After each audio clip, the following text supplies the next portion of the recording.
Good evening. আমি কাবেরী সন্ধেবেলায় নিয়ে চলে এসেছি তোমাদের সাথে একটু রসবড়া কি করে করছি শেয়ার করবার জন্য। এই দেখো, এখানে আমি বড়া অলরেডি দিয়ে দিয়েছি। এখানে আমার নলেন গুড় দিয়ে রসটা যেটা হয় সেটা ফুটছে।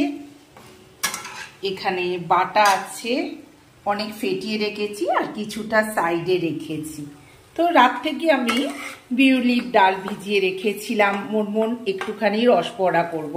বন্ধুরা, আমি খুব একটা না পিঠে টিঠে ভালো পারি না গো করতে।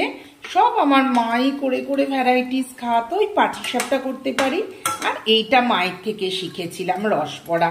তাই হঠাৎ শুয়ে শুয়ে ফোন দেখতে দেখতে মনে হলো যে আরে বেটে রেখেছি, তো চলো এটাকে তাহলে করে ফেলি আর বন্ধুদের সাথেও শেয়ার করি। দেখো আমার এখানে হয়ে এসছে রসটা, আর এটাও আমি তুলে ফেলি। Good morning everyone. আজকে কাবেরী নতুনভাবে তোমাদের সামনে ব্লগ শুরু করছে রসুনের আচার দিয়ে। এটা কি করে বানিয়েছি তোমাদের অবশ্যই জানাচ্ছি। এই কোয়া রসুনগুলো ছাড়িয়ে নেবে, আর আমি একটা মশলা তৈরি করেছি। তার ভেতর আছে মেথি, জোয়ান আর মৌরি।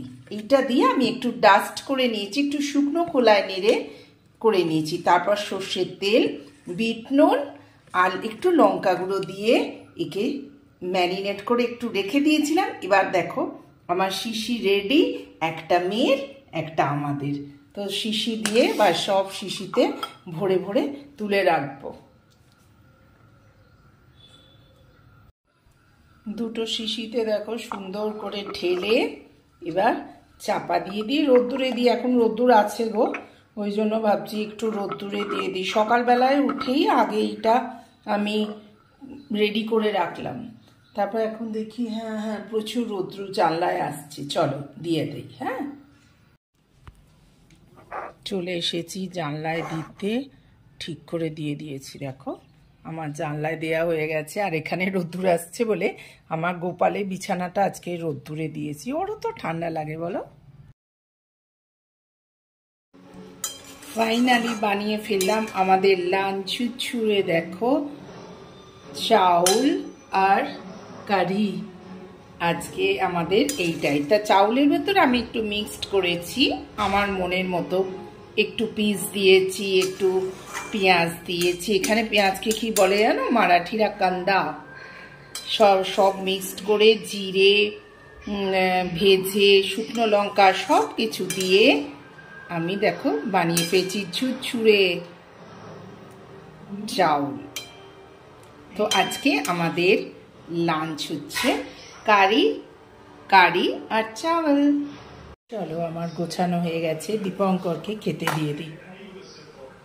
এখনো এটাকে নেড়ে যাচ্ছি, এখনো ভালো করে হালকা হালকা লাল করে ভাজতে হবে, নাহলে খেতে ভালো লাগবে না।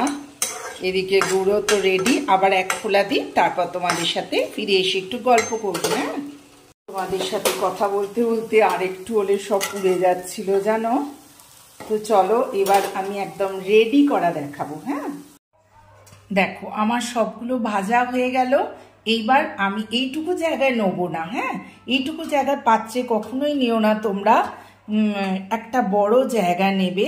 এবার আমি একটা বড় থালা এনেছি, তার ভিতর দিয়ে রসটা ঢেলে দিচ্ছি।